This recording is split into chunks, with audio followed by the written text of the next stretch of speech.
Yo, what's up guys? It's Noah here, and in today's video, we're going to be talking through some player props I like on Prizepicks for today's NBA slate on Tuesday, April the 8th. We got a 10-game slate for Tuesday, guys. Haven't made a video the last 2 days. Didn't make a video for Sunday. Typically don't do videos on Sundays. That's usually like the one day that I take off. And then I did make a video for Monday just because it was only a 2-game slate Monday. And I felt like, that was probably a good day to not do a video for. Not try and force it, if it wasn't there. So, didn't make a video the last 2 days, but we're back to talk through this Tuesday slate. This is our last week of the regular season. After this week, the regular season does end, and then we'll have the play-in tournament will start next week. So this is kind of our final stretch of the regular season. Going to be a lot of tricky things to kind of tackle, this point of the season. You're going to have teams potentially, resting guys. You're going to have teams. You have to think about teams' motivation, what teams need to win, what teams don't really care to win. Like, there's a lot you kind of have to think about when taking player props at this point in the season. But we're going to talk about all that. I do have 3 plays that I like for today that we're going to talk about, break down, and discuss in this video. So before we talk through these plays, as always, if you guys do enjoy these Prizepicks videos, and if they do help you out, make sure that you hit that like button down below. Make sure you hit that subscribe button as well. And if you guys are new to the channel, and if you don't have an account over on Prizepicks, be sure to go sign up for Prizepicks and use that promo code NOAH when you do sign up. When you play your first $5 lineup on Prizepicks, you're going to get $50 in promo funds instantly added to your account. You get access to that when you sign up and use code NOAH. So make sure to go check out Prizepicks if you guys have not yet. And also, I do want to give a quick shout out to Sleeper. We do have a partnership with Sleeper as well. You guys can go sign up for Sleeper, download their app, use promo code NOAH over there. And when you play $5, you're going to get $55 worth of free lineups. So this is another promotion for new users, and it's an easy way to build up your bankroll over on Sleeper. You don't have to deposit a bunch of money. You can just deposit the minimum, and you can still get those $55 worth of free lineups, again, when you play your first $5 lineup. So if you guys don't have an account over on Sleeper, make sure to go sign up, download their app, and again, use that promo code NOAH when you sign up for Sleeper. But yeah, guys, let's talk about some props that I do like for today's slate. On Tuesday, we got 3 picks for today. It's a 10-game slate, so there's going to be plenty of props to choose from. It's a tricky slate though, because I think there's 10 games today, and I want to say 11 teams are on the front end of a back-to-back. So a lot of teams that play today also play tomorrow. So there's definitely going to be some maybe some guys get rested today. We'll kind of have to see, and we're going to talk about that in a second. But let's just go ahead and break down the props I'm liking. The first prop that I do like for today, it's going to be a prop on Darius Garland. And we're going to take Darius Garland for more than 21.5 points. So we got some news from Cleveland today. No Donovan Mitchell for this game. I believe the Cavs, they are one of the teams on the front end of a back-to-back. So I think the Cavs do play again tomorrow. No, the Cavs don't play tomorrow. So actually, I'm wrong there. So the Cavs don't play tomorrow.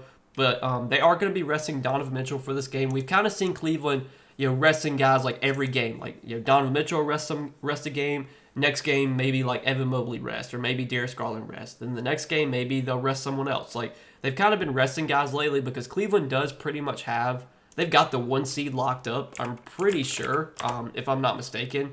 They're 4 games up on the Celtics, so maybe they need to win 1 more game to lock in the 1 seed.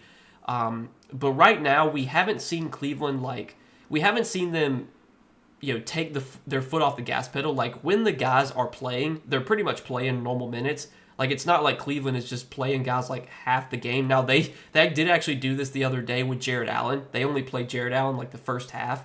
But outside of that one time, they've pretty much been playing these guys normal minutes when they've been healthy.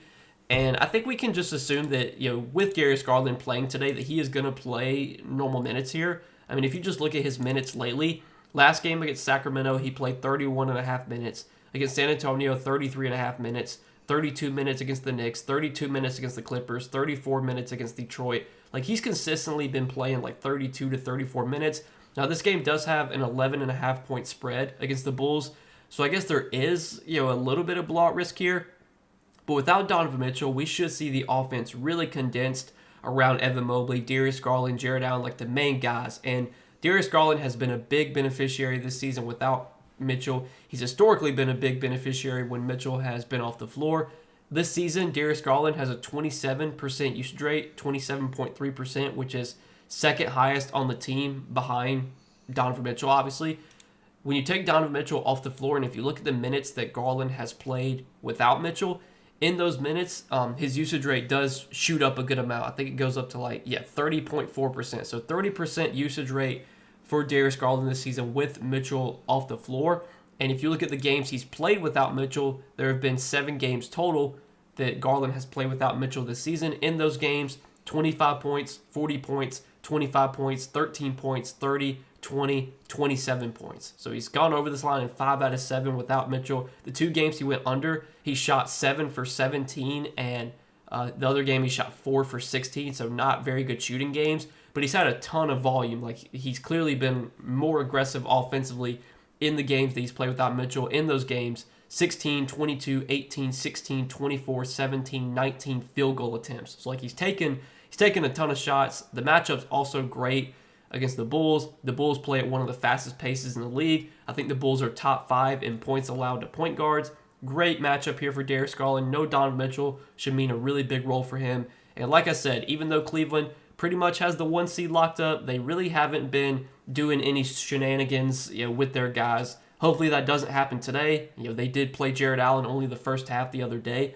But other than that one time, they've pretty much been playing these guys normal minutes. So I would expect Darius Garland to play 32 to 34 minutes here if this game's competitive. So like that is our first prop for today. Next prop I like is going to be a prop on Isaiah Hartenstein. And we're going to take Isaiah Hartenstein for more than 9.5 points. So the Thunder are going to be playing the Lakers again today. We just saw these two teams play on Sunday, and it was actually a big blowout in favor of the Lakers. Not something that really many people expected at all. I think the Thunder were favored by double digits in that game on Sunday, and they lost by 30. Go figure. Today, they're favored, again, big time at home. I think they're 13.5 point favorites in this game. And it is worth noting that the Lakers are on the front end of a back-to-back. So the Lakers do play again tomorrow on Wednesday, and they play the Mavericks in Dallas on Wednesday. Obviously, that is a game that Luka Doncic has circled on his calendar. I wouldn't be surprised if Luka sits this game so that he can be well rested for that Mavs game on Wednesday. I wouldn't be surprised if some of the other Lakers sit. I think LeBron's questionable. I think Luka's questionable, and Reeves is questionable too. The Lakers have a lot of guys questionable for this game. Right now, the spread is 13.5, which that spread kind of indicates that we might see some guys rest for the Lakers today. That's just a guess. I don't really know, but we'll have to see. Either way, I think this is a pretty good spot for Isaiah Hartenstein. Now, Hartenstein did only score 8 points when these two teams played a couple days ago. But again, he also lost a bunch of minutes in that game because of the blowout. I mean, he only played 25 minutes last game. He subbed out, I think, with 6 minutes left in the fourth quarter. Didn't play the rest of the fourth because of the score. So he was on pace to play 30 minutes last game. And in competitive games, we can typically expect Hartenstein to play 28 to 30 minutes. Now, is there a chance this game isn't competitive, especially if the Lakers do sit all these questionable guys? Obviously, that would be a concern, but the matchup would be really good. The Thunder should have no problem scoring, especially if the Lakers are without a bunch of their guys. And I think this is a pretty good spot for Hartenstein, especially with the Lakers not having Anthony Davis anymore. The Lakers have been a little bit more vulnerable in the paint. Now they've actually done a decent job limiting points in the paint without AD. They haven't been a terrible paint defense, but I still think overall it should be a pretty plus spot for Hartenstein, just with how he kind of scores. He scores off offensive rebounds, putbacks, and the Lakers are definitely a team you can beat on the glass. That's where Hartenstein gets a lot of his production, is from getting those putbacks, getting those dunks, alley-oops, and stuff like that. And again, he had 8 points last game in only 24 minutes. Probably would have played about 30 minutes had the game been competitive. And if you look at Hartenstein's game log this season, if you look at games where he plays full minutes, when he plays 28 to 30 minutes, he typically scores 10 points in most of those games. I mean, you look at the game where he went under against Detroit, he only played 23 minutes in that game. You look at the game against the Pacers when he went under, he only played 14 minutes in that game. I think he either got injured or foul trouble, I'm not really sure. But a lot of the games where he's gone under this points prop have been games where he's lost minutes either for foul trouble or for blowout. Hopefully that doesn't happen today. If Hartenstein gets anywhere close to his normal minutes, I think we got a pretty good chance at him getting 10 points. So that's the second prop I like for today. And then the third and final prop that I like is a first half prop. So we're going to go over to the NBA first half category. And the prop that I like here is on Steph Curry. And we're going to take Steph Curry for more than 11.5 first half points. Now, I like two props on Steph Curry today. I like his first half points of 11.5. I also like his full game points prop over 25 if you want to play that too. But I think there's a little bit more value with the first half line. For one, the first half line is typically half of what the full game line is. So technically, I think this first half line should probably be 12.5 because obviously that would be half of 25. I think we're getting a little bit of value here with this line at 11.5. And there's a couple reasons that I like this play. For one, the matchup is really good here against Phoenix. Phoenix defensively not been great this season, and really just lately, like I want to say they've been relatively poor defensively, just kind of like over their last 10 games or so. I can take a look at their defensive rating. So like over their last 10 games, Phoenix ranks 29th in defensive rating, so second to last in defensive rating over the last 10 games. Not having Kevin Durant right now doesn't help them at all defensively. I mean, this is only going to make them worse. And they've also been a pretty bad defensive team against guards. Like, they don't really have any great guard defenders. I mean, Devin Booker's not a great defender. Colin Gillespie, not really a guy you think of as being a good defender. I mean, Tyus Jones can defend some, but like he's not a guy that really plays a lot of minutes. He's not playing a lot of minutes right now. He only played 20 minutes last game. Bradley Beal, defensively not a great defender. I'd assume it's probably going to be Ryan Dunn who guards Steph Curry. I mean, Ryan Dunn's kind of like their on-ball defender, I guess you can say. He kind of guards like the top scorer for the opposing team. But I mean, I'm not scared of a matchup for with Ryan Dunn for Steph Curry. And Curry's coming off probably his worst game of the season versus the Rockets last game, where he scored 3 points. And I'm not like much of a narrative guy at all. I know there's people that like to look at narratives and revenge games, birthday narratives, whatever it may be. But I definitely think sometimes you see a lot of these superstars, like these star players, when they have really bad games like that, they typically come back and kind of bounce back the next game. And just kind of looking through Curry's game log this season, when he has had down games, he has typically bounced back the next game. I mean, let's see, just looking through his game log this season, like he had a game against Cleveland where he scored 12 points. The next game he scored 36 against OKC. He only scored 13 points against Memphis. Next game he had 26 against the Clippers. He only scored 14 points against San Antonio. Next game he had 28 against the Brooklyn. He scored 2 points against Memphis on December 19th. The game after that against Minnesota, he had 31 points. He only scored 10 points against the Pacers. The next game he had 38 points. He scored 11 points against Cleveland. The next game he had 30 points. Like, just looking through Curry's game log, when he has had down games from a scoring perspective, he is typically, not every single time, but he has typically bounced back with a big game coming after that one. And this is a great bounce back spot for Curry. Love the matchup here against Phoenix. Defensively, Phoenix has really struggled lately. Curry's a guy that can exploit bad defensive teams, and that's definitely what this Suns team is. And I want to take a look and see what Curry has done versus the Suns this season. If they've played, I'm pretty sure they have played, but I'm going to take a look at that real quick. So this season versus the Suns, Curry has played 3 games. In those games, he's had 14 points, 22 points, 23 points. So actually, not the greatest performances overall, like games from Curry, just from a scoring perspective. Let me see. Yeah, so he's had 23, 22, and 14 points. Let's see what he did in the first half of those games, because obviously we're taking a first half prop here. So let's see.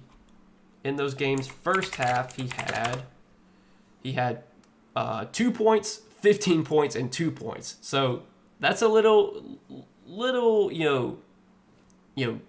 not great to see Curry having 2 points in the first half in 2 games versus Phoenix this season.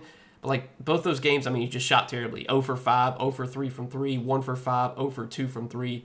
You would think coming off a 3-point game against Houston, Curry's going to come out here, be a little bit more aggressive, looking for a shot. And I do like the matchup a lot for him against, a Suns team that is really struggling defensively right now. Second to last in defensive rating over the last 10 games. I think it's a good spot for Curry to bounce back here. I like him for more than 11.5 points in the first half. I think there's a little bit more value on his first half points prop right now, but if you want to take his over 25 points for the whole game, don't mind that either. This game does have like a 9-point spread, so I guess there is a little bit of blowout risk here. The Warriors, I know they looked bad last game, but they've been playing pretty well lately. The Suns have not. So I could see this game being a little bit of blowout, which maybe will make the first half prop even better.